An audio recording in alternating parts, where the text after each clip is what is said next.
Bismillahirrahmanirrahim. Ya, assalamualaikum warahmatullahi wabarakatuh. Perkenalkan, nama saya Nando Wisanto. Saya adalah mahasiswa pendidikan bahasa Inggris Universitas Trisakti. Dalam hal ini saya ingin berbicara atau beropini tentang masalah-masalah pendidikan yang ada di Indonesia. Nah, dalam hal ini cakupannya masalah yang dihadapi oleh seorang guru. Baiklah teman-teman, ketika kita berbicara tentang sebuah masalah pendidikan, pasti harapan kita bisa terselesaikan. Cuman kadang kita sebagai masyarakat itu masih menitik beratkan masalah pendidikan itu terhadap pemerintah. Padahal masalah pendidikan ini adalah masalah kita bersama sebagai bangsa yang ingin memajukan negara kita. Jadi ketika kita berbicara tentang masalah pendidikan, harusnya kita peduli tentang masalah yang ada di pendidikan itu sendiri. Bukan berarti kita malah melempar atau menghakimi pemerintah untuk bisa menyelesaikan masalah-masalah tersebut. Jadi sekali lagi, masalah pendidikan adalah tugas kita bersama. Nah, baiklah, saya sudah menanyakan beberapa teman saya yang sudah menjadi guru di sekolah-sekolah, dari guru SD, SMP sampai guru SMA. Jadi ternyata mereka masih saja menemukan masalah-masalah yang ada di dunia pendidikan. Jadi masalah yang dihadapi antara guru satu dan guru lainnya ini kurang lebih hampir sama ya. Meskipun ada perbedaan, cuman kurang lebih secara garis besarnya itu sama. Jadi untuk masalah yang pertama itu masalah tentang kurikulum ya. Jadi saya sempat tanya teman saya yang dia mengajar di SMP. Kebetulan dia mengajar di daerah, tidak di kota. Jadi ketika saya tanya, masalah yang pertama dia katakan itu tentang masalah kurikulum. Nah, dia katakan bahwasanya kurikulum ini ketika ganti menteri, ganti juga kurikulum. Dia bilang begitu. Dia bilang, memang sih ketika di kota, kurikulum sebelumnya itu sudah berjalan dengan lancar. Cuman ternyata di daerah-daerah, kurikulum yang masih yang ada sebelumnya itu memang belum berjalan dengan lancar. Jadi ini menjadi masalah baru ketika kurikulum yang lama masih belum masif atau belum merata diberlakukan. Cuman sudah mau diganti lagi dengan kurikulum yang baru seperti itu. Jadi masalah ini sangat besar sekali bagi seorang pendidik untuk istilahnya beradaptasi kembali dengan kurikulum yang baru. Sementara saya pun sebagai siswa mungkin ya, ketika kurikulum yang lama itu masih kita istilahnya meraba-raba atau masih mau mencoba-coba atau bahkan masih mau adaptasi di kurikulum yang lama, ternyata muncul lagi kurikulum baru. Jadi menjadi sebuah kebingungan ya. Jadi dari siswanya, dari gurunya itu menjadi sebuah kebingungan itu sendiri ya. Bagaimana mengupayakan kurikulum yang berlaku supaya bisa berjalan dengan lancar. Jadi kurikulum ternyata masih menjadi masalah. Sebenarnya pemerintah niatnya sangat baik untuk mengganti kurikulum. Kita tahu kurikulum ke-13 akan diganti dengan kurikulum Merdeka ya. Niatnya sudah baik untuk mengganti kurikulum itu. Cuman mungkin perlu lagi pendataan supaya yang mana sekolah-sekolah yang memang harus sudah mengganti kurikulum atau mana-mana sekolah yang belum dikatakan bisa mengganti kurikulum. Nah, memang dalam secara keseluruhan nanti akan menjadi ketimpangan kurikulum ya. Cuman lambat-lambat juga ini perlu dilakukan karena kita tahu kita tahu di daerah-daerah itu seperti teman saya katakan itu kurikulum masih menjadi masalah karena kurikulum ke-13 itu ternyata masih belum merata di daerah-daerah, khususnya di sekolah yang teman saya ajarkan. Ditambah lagi sudah mau diganti kurikulum baru, itu saya rasa juga akan menjadi masalah baru bagi sekolah itu sendiri. Nah, kemudian kembali lagi masalah kedua ya, ini sarana prasarana ya.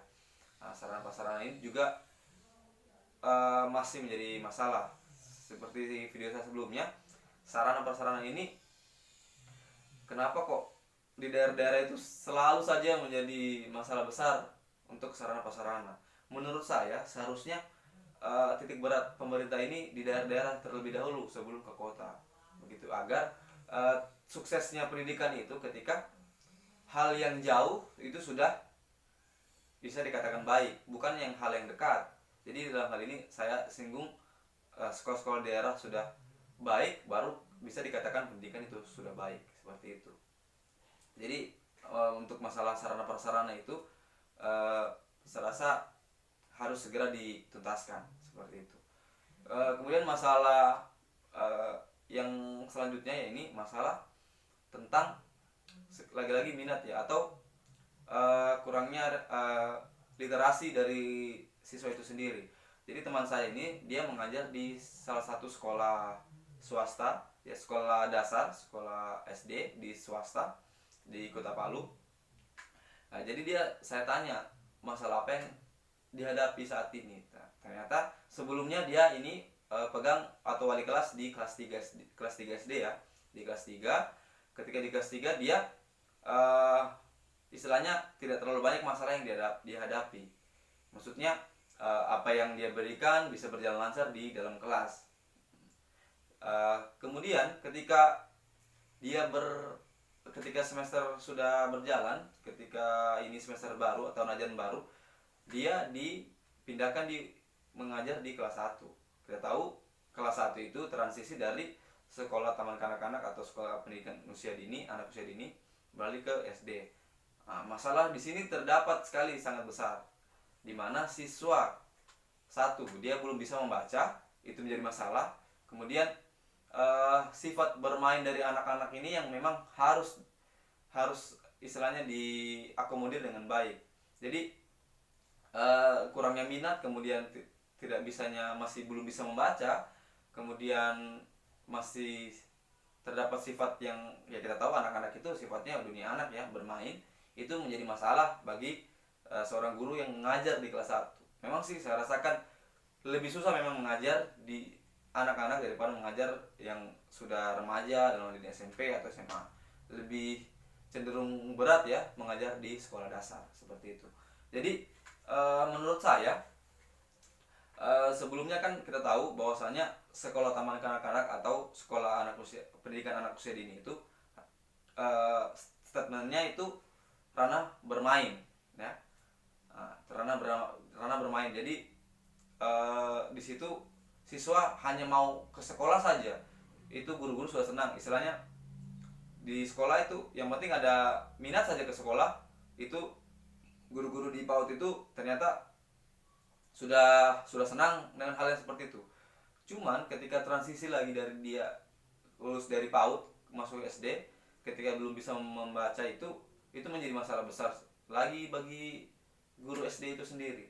Jadi menurut saya sekolah-sekolah yang ada di PAUD atau di taman kanak-kanak itu sudah memberlakukan bagaimana cara-cara belajar siswa, dalam hal ini membaca. Harus ketika sudah lulus harus bisa membaca, paling tidak mereka harus bisa membaca dan berhitung, seperti itu, mengenal huruf, mengenal angka, dan mengenal istilahnya alam, dalam hal ini tumbuh-tumbuhan, hewan, dan lain sebagainya. Nah, supaya ketika mereka SD itu menjadi modal sendiri untuk siswa yang kelas 1 nantinya. Jadi mereka mempunyai bekal sudah dalam diri mereka ketika sudah di SD, tidak kesusahan seperti itu. Apalagi teman saya ini adalah guru bahasa Inggris, boro-boro mau bahasa Inggris, sedangkan membaca saja belum tahu yang dia ajar ini. Jadi sangat-sangat besar sekali masalahnya ya. Memang sih sekarang saya lihat jadwal anak-anak sekolah dasar itu dari kelas 1 sudah ada mata pelajaran bahasa Inggris. Kalau saya lalu SD itu nanti dapat kelas 5 SD baru dapat pelajaran bahasa Inggris. Nah, ini sebuah peningkatan ya. Cuman ketika kita mau melakukan sebuah peningkatan itu kita harus lihat dulu efek-efeknya, atau kita lihat dulu situasinya. Nah, jadi kalau memang di kelas 1 SD itu sudah harus belajar bahasa asing, nah, paling tidak di PAUD kelulusannya, standarisasinya harus bisa membaca atau berhitung seperti itu.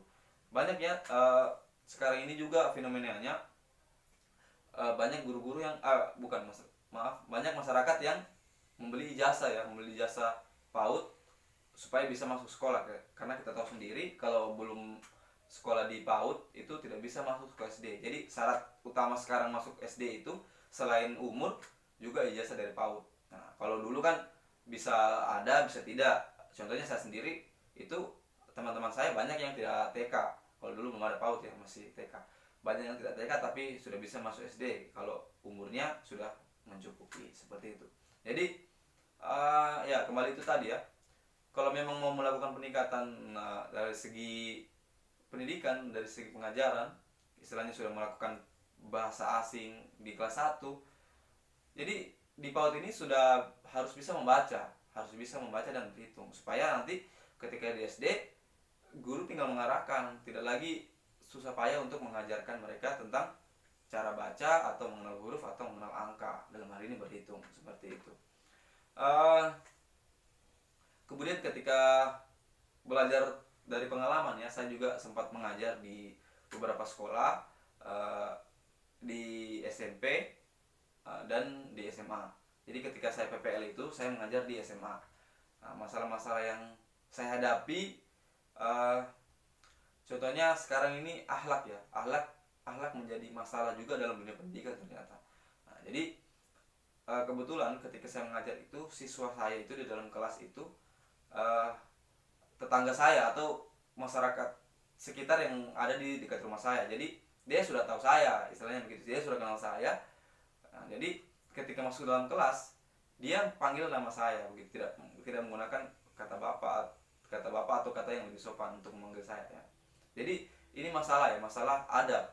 Masalah adab ini tugasnya dititik beratkan kepada orang tua ya, bagaimana cara mendidik anak dengan baik.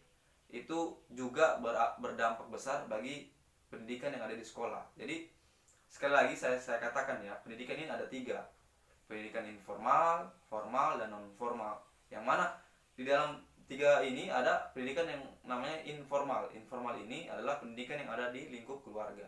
Jadi keluarga ini sangat berperan penting ya dalam dunia pendidikan. Bukan berarti jangan katakan juga bahwasanya kita sebagai orang tua mungkin ya, mungkin yang menonton ini sebagai orang tua hanya menitip anaknya ke sekolah. Jadi ketika dia sudah di sekolah ya sudah, urusannya guru. Pintar dan tidaknya itu urusan guru, bukan urusan saya. Bukan seperti itu ya. Jadi tugas guru di sekolah itu hanya sebagai tutor atau fasilitator, yang mana mereka lebih banyak waktunya itu dia berada di rumah. Di sini tugas dan peran penting bagi bagi orang tua untuk mendidik anaknya. Kita tahu adab sekarang ini sangat menurun ya dibanding zaman-zaman dulu itu.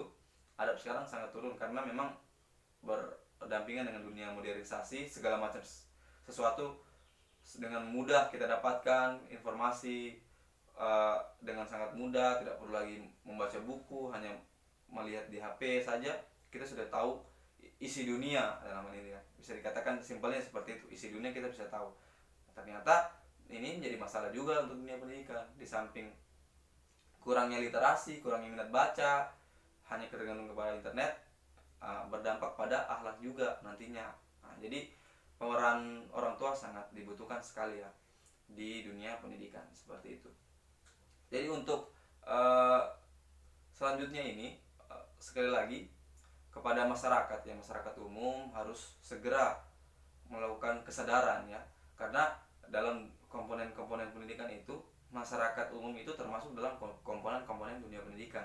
Jadi di samping kurikulum, di samping tenaga pendidik, di samping peserta didik, sarana-prasarana, ada masyarakat di dalamnya untuk memajukan dunia pendidikan. Jadi seperti itu ya teman-teman. Jikalau dunia pendidikan ini sudah berjalan dengan lancar, saya yakin segala sesuatu yang ada di masyarakat juga bisa meningkat, SDM-nya meningkat, kemudian dari segi sosial ekonominya juga meningkat, dari segi pembangunan juga meningkat, seperti itu.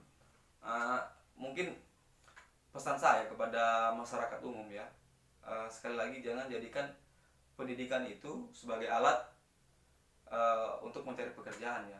Cuma jadikanlah pendidikan itu sebagai memang hal yang sangat penting dan harus dibutuhkan. Jadi pendidikan ini syaratnya harus dibutuhkan supaya kita bisa meminimalisir yang namanya kebodohan. Ketika kebodohan sudah diminimalisir, nanti kemiskinan dan sosial lainnya itu bisa juga diminimalisir. Jadi seperti itu teman-teman ya. Mungkin saya cukupkan untuk video kali ini. Mohon maaf jika ada salah-salah kata. Sekali lagi ini hanya sebuah opini. Jika tidak berkenan saya mohon maaf. Untuk sekali lagi kepada pemerintah segera lakukan manuver untuk bisa menyelesaikan masalah-masalah pendidikan. Barakallahu fikum, wabillahi taufiq wal hidayah, wassalamualaikum warahmatullahi wabarakatuh.